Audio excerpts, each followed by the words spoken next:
I trusted her like a sister, then she slept with my man while I was pregnant. I used to think I was a pretty good judge of character. I mean, I wasn't perfect, but I always believed I could at least spot a red flag when it was waving right in my face. But nothing prepared me for what would happen when I let the wrong person into my life. She was my friend, or so I thought. Let's just call her Amy. From the outside, she seemed like one of those wild, free-spirited types. A little reckless maybe, but nothing too alarming. At first, it was just little things. Jokes about flirting with taken guys or making casual comments about other people's relationships. I'd laugh it off, thinking she was just being edgy or trying to get a rise out of me. But then, one night when we were sitting on my couch eating chips and watching a movie, she said something that made me freeze. "I slept with this guy from work," she said, nonchalantly. "He's married." His wife was like 7 months pregnant or something at the time. I remember staring at her like she had grown a second head. "What the hell, Amy?" She just shrugged, laughing like it was some big joke. He wasn't happy. She was hormonal and mean all the time. I should have known then. That should have been the moment I pulled back, set some boundaries, reevaluated our friendship. But I didn't. I let it slide, convincing myself it was a one-time mistake, not a reflection of who she was as a person. I didn't want to believe my friend could be capable of something so heartless. Maybe I was just desperate to believe the best in people. Or maybe I was too focused on my own mess to see the one growing right under my nose. At 5 months pregnant, I was already running on fumes. I worked long hours, barely had time to sit, let alone breathe. My body ached constantly. I'd come home exhausted, drag myself to the couch, and stare blankly at the ceiling because I didn't even have the strength to clean my own home. And then there was my partner. Let's call him Jake. Jake was there. That's the best I can say. He wasn't mean, exactly, but he might as well have been a ghost. He didn't help around the house. He didn't lift a finger to make my life easier. He barely brought in any money, maybe $200 a week if I was lucky. It felt like I was doing it all alone, dragging the weight of 2 lives while carrying a third inside of me. Still,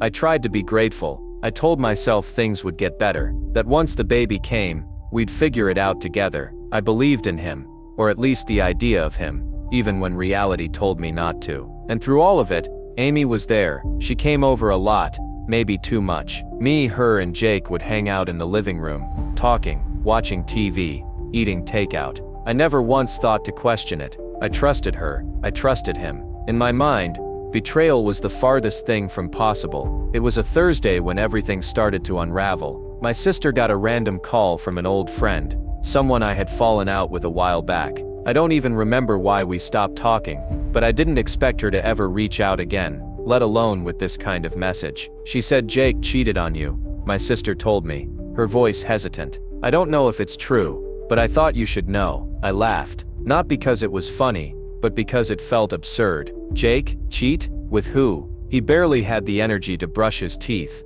let alone sneak around. And besides, the person giving this info wasn't exactly the most reliable source. Still, the seed was planted. Later that night, I couldn't shake the unease, so I did what any suspicious but still in denial person would do. I texted Amy. "Hey, guess who tried to text me today? That girl, trying to break us up. What a joke, right?" I expected a laugh, maybe some sarcastic comment. What I got instead made my blood run cold. She confessed. "It's true," she wrote. "It was me. I'm the one he cheated with." My hands went numb. I just stared at the screen, not even sure how to process the words. My heart was pounding so loud I could barely hear anything else. "What do you mean it was you?" All she said was, "He touched me, and I did something back." I couldn't even form a reply. What kind of explanation was that? What does "did something back" even mean? There was no emotion in her message, no regret, no apology, just a vague sentence and silence. The next morning, as I was trying to come to terms with it all, I got another message, this time from that same ex-friend who had called my sister. She had found another number and texted me again. She gave him head, in a parking lot. I felt sick, like I was about to throw up everything I'd ever eaten. I was 5 months pregnant. 5 months, and the man I was supposed to build a family with was out here getting serviced in a car by the woman I had welcomed into my home. And as if that wasn't enough, guess what weekend it was? My birthday was on Saturday, just 1 day away, and our anniversary, The day before all this happened, everything I had believed in crumbled in less than 48 hours. I barely slept that night. My body felt like it weighed 1,000 pounds, but my mind refused to shut off. Every time I closed my eyes, I saw them. Amy and Jake, in my home, on my couch, laughing, whispering, sneaking glances when they thought I wasn't looking. The worst part, I couldn't even cry. Not yet. I just sat there, numb, staring at the ceiling while my baby kicked inside me, a tiny reminder that, even though my world was falling apart, I still had someone worth fighting for. The next morning, I got up like a robot, brushed my teeth, pulled my hair into a bun, made myself eat toast, even though I could barely swallow. My stomach churned with betrayal and confusion. It wasn't just about the act, it was the disrespect. The timing. The fact that they had both looked me in the eye after what they did. And then came the icing on the cake. I gave birth a few months later. It should have been one of the happiest days of my life. I was in the hospital, exhausted but proud. I had just brought life into the world. I held my baby in my arms, tears in my eyes. Not from pain but from the raw intensity of the moment. Then my phone rang. It was Amy. I stared at her name lighting up the screen, not believing what I was seeing. Out of all the days in the world, she chose today to call me. I didn't answer. I just stared. Eventually, I texted her.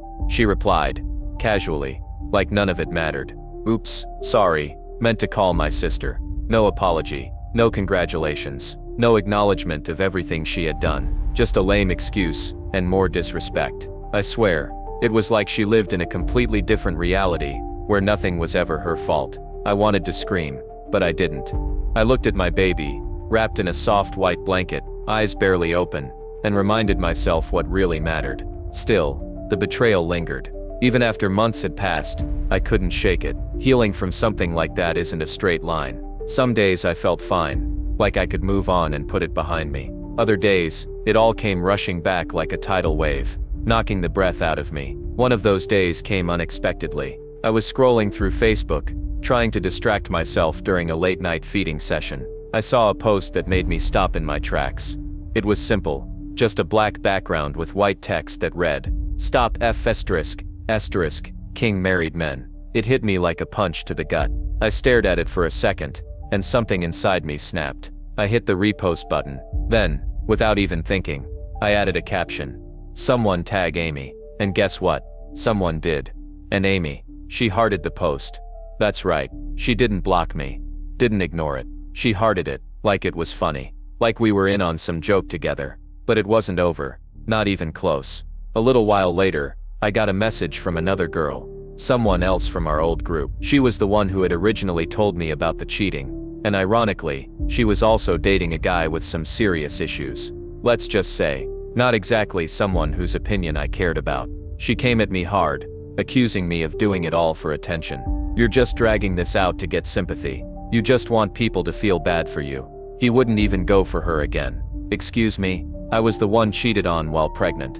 I was the one who had a friend betray me in the most disgusting way possible. I was the one left to pick up the shattered pieces of my life. And somehow, I was being made out to be the villain for, what?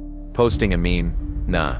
I wasn't having it. First of all, I wrote back, I can post whatever I want. If this helps me process my trauma, that's my business. Second, I know Amy.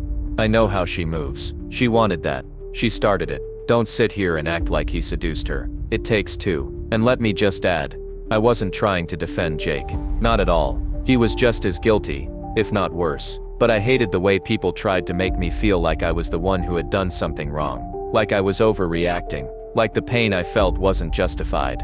What hurt the most was that there was no justice, no closure, no apology, just silence, a slap on the wrist. Life went on for them like nothing happened, while I was stuck trying to heal from a wound I didn't ask for. And then came the final insult. Apparently, they were telling people that Jake had tried to make a deal with Amy. Something about paying her $300 for whatever, that he was going to spend money on her. Let me tell you something.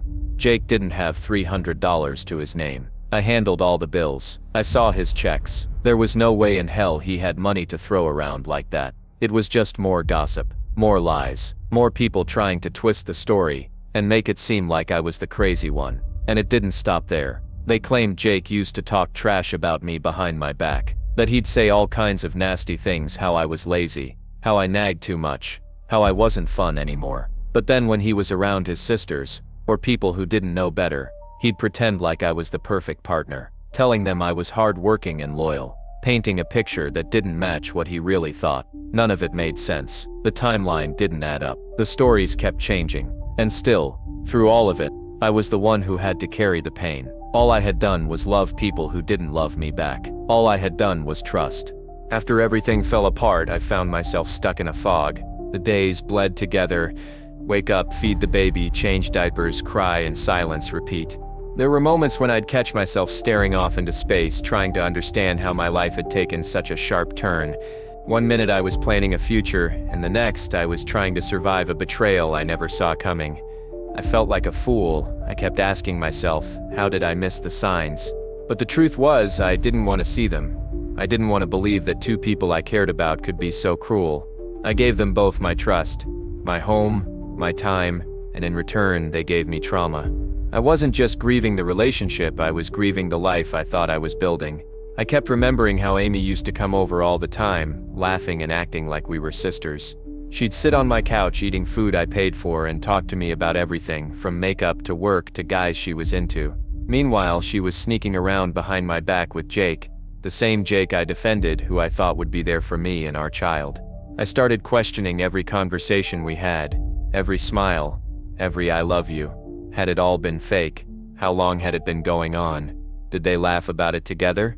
Some nights I'd lie in bed with my baby asleep in the bassinet beside me and I'd feel so alone it physically hurt. Not just lonely, but empty, like they had stolen something from me that I couldn't get back. And still, somehow, they acted like I was the problem. Amy had her little circle of defenders, and they loved to talk. Every few weeks I'd hear a new rumor, a new lie. She's still obsessed. She's being dramatic. She just wants attention. They didn't know me. They didn't know what it felt like to carry a child while carrying heartbreak, to give everything to a man who gave himself to someone else, to be laughed at, mocked, and disrespected, while trying to stay strong for a baby who didn't ask to be born into this mess. And worst of all, they didn't care, but I started to care less about them too. There was a moment, I remember it clearly. I was holding my baby after a late night feeding. I looked into their eyes so full of innocence, and I realized something. I couldn't change what happened. I couldn't make people feel remorse. But I could decide what I was going to do next. I could either let their betrayal define me, or I could let it shape me into someone stronger. That night, I promised myself I wouldn't let them win. I stopped checking their social media. I blocked Amy, Jake, and everyone in their little drama club. I deleted old messages, cleared out photos, and threw out anything that reminded me of the lies I once believed. I started journaling, writing down every emotion, every memory, every thought that kept me up at night. I let it all out, uncensored, unfiltered.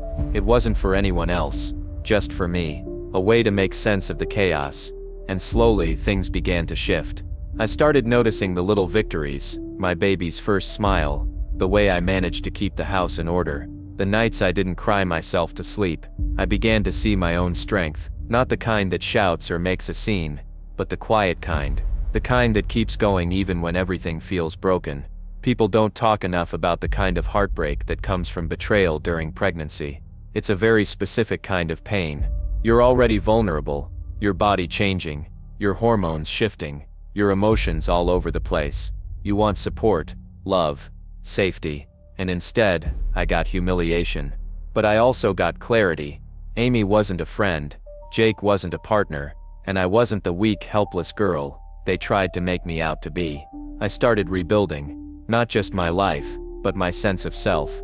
I reminded myself that I was more than what happened to me, that I deserved better, not just for my child's sake, but for my own. And then right when I thought I was finally moving on, I got another reminder of how dirty people can be. Screenshots. Someone sent me a set of them, messages Amy had sent to another guy, a guy who was already in a relationship. She was begging him to sleep with her, literally begging, and he wasn't even that into her. You could tell from the way he was replying that he was uncomfortable. It made me sick. Not because I still cared, I didn't, but because it proved what I had always known deep down. Amy didn't care who she hurt. She didn't care about loyalty, or friendship, or boundaries. She only cared about attention and validation. And yet, I was the one still picking up the emotional pieces, while she carried on like nothing ever happened. Why is it that the people who do the most damage seem to suffer the least? It's not fair. I know life isn't fair, but still, it stings. I wanted closure, justice, some kind of reckoning. But instead, all I got was silence. A slap on the wrist for them.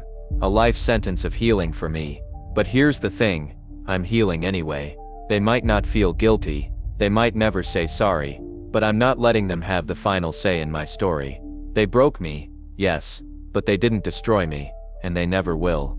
Life as a single mom wasn't something I planned for, but it quickly became my new reality. There were no shared midnight feedings, no partner to lean on, no shoulder to cry on when the exhaustion hit like a freight train. It was just me and my baby against the world. I'd be lying if I said I didn't have dark days. There were mornings when I barely had the energy to get out of bed, let alone take care of another human being. But the second I'd hear my baby stir, everything shifted. No matter how tired or broken I felt, I pushed myself up, wiped my tears, and got to work. Because that's what moms do. It wasn't just about survival anymore. It was about giving my child the life they deserved, even if it meant sacrificing parts of myself to make it happen. I didn't talk to Jake much after everything came out. We had to coordinate about the baby, of course, but that was it. I kept it short, dry, emotionless. I'd become a master of pretending I didn't care, even though deep down I still had so many questions. Why did he do it? Why Amy? Why then, when I was carrying his child? But I knew I wouldn't get answers, not real ones. He'd either lie or shift blame, or act like it wasn't a big deal. So I stopped asking. I stopped needing closure from people who had already proven they couldn't give it. What I couldn't ignore, though, was the damage it left behind. Not just in me, but in how I saw the world. I found myself questioning everyone's intentions.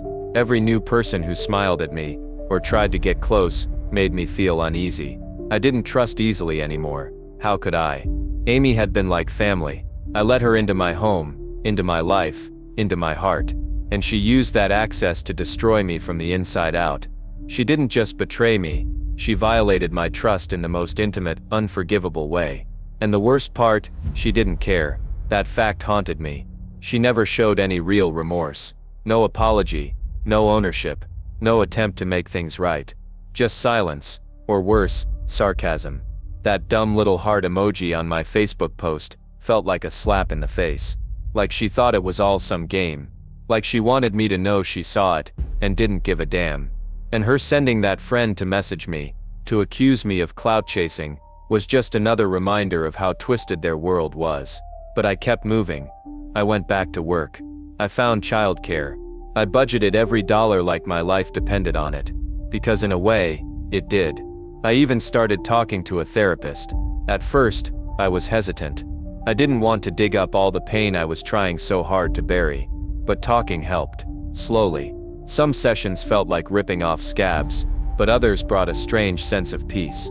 Like I was finally learning how to let go, not forget, but release the grip it had on me. My therapist helped me understand that people like Amy and Jake don't do what they do because of us. They do it because of who they are. Broken people break others. That doesn't excuse their actions, but it helped me stop blaming myself. It also helped me start rebuilding my boundaries. No more second chances for people who show me who they really are. No more laughing off red flags. No more pouring into friendships that don't pour back.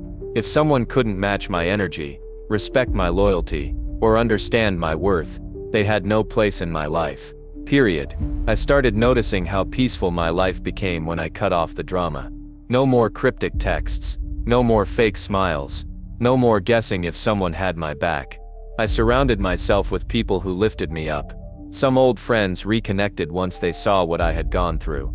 A few offered apologies for not being there. Others just showed up, no questions asked. And slowly, I started to laugh again. Real laughs. The kind that makes your chest hurt a little because it's been so long.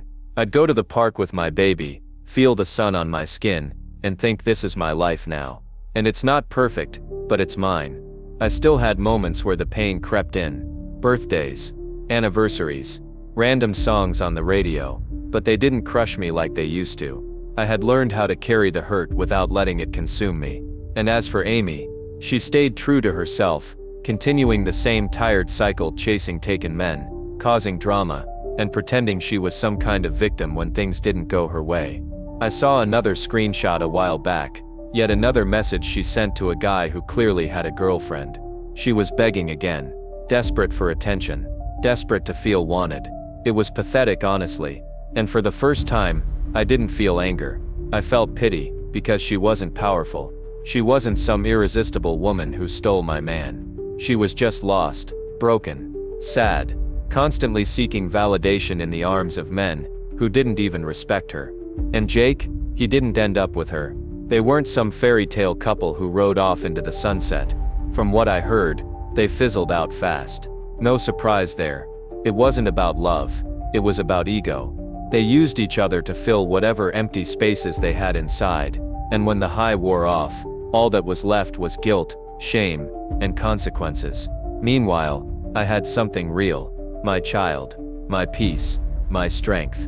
If someone had told me a year ago that I'd be here, stronger, wiser, more grounded, I would have laughed.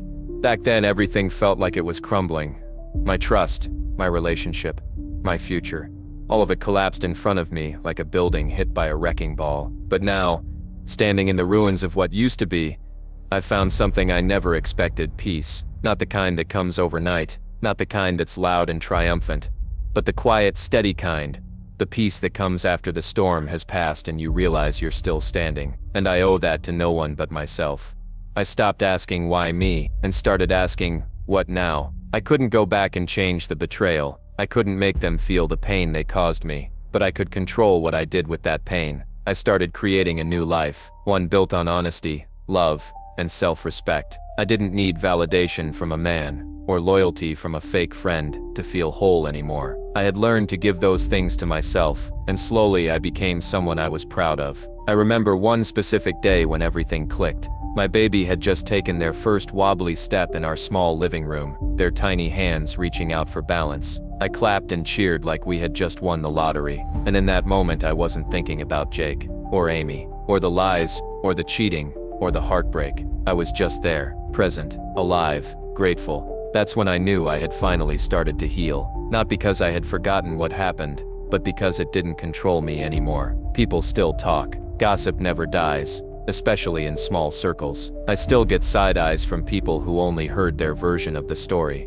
but I don't let it touch me. Let them think what they want. The truth doesn't need to scream to be real. And the truth is this: I survived. I survived being betrayed by the man I loved while carrying his child. I survived being stabbed in the back by a friend I treated like a sister. I survived the loneliness, the shame, the sleepless nights filled with tears and doubt. And now, I'm thriving. There's a strength that comes from going through hell and coming out on the other side. It's not flashy.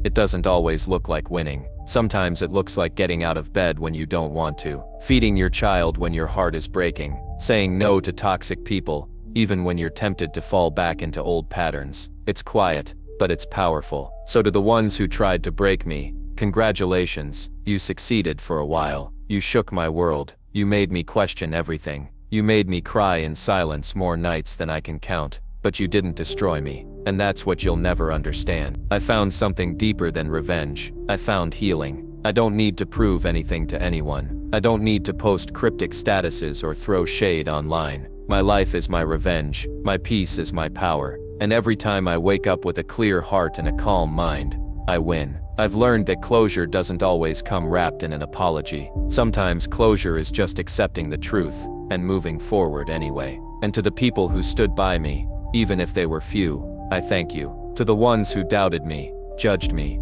or tried to silence me, I thank you too. You all taught me something. Most of all, I thank myself for not giving up, for holding on, for fighting through the darkness when it would have been easier to let go. So here I am, not perfect, not healed overnight, but whole, real, resilient. And if anyone reading this is going through something similar, being betrayed, abandoned, or lied to, while already at your most vulnerable, let this be your sign. You are stronger than you think. You can survive this. You will survive this. And one day you'll look back not with regret, but with pride, because you didn't just survive. You rebuilt. You rose. You took your pain and turned it into power. That's what I did. And that's what no one can ever take away from me.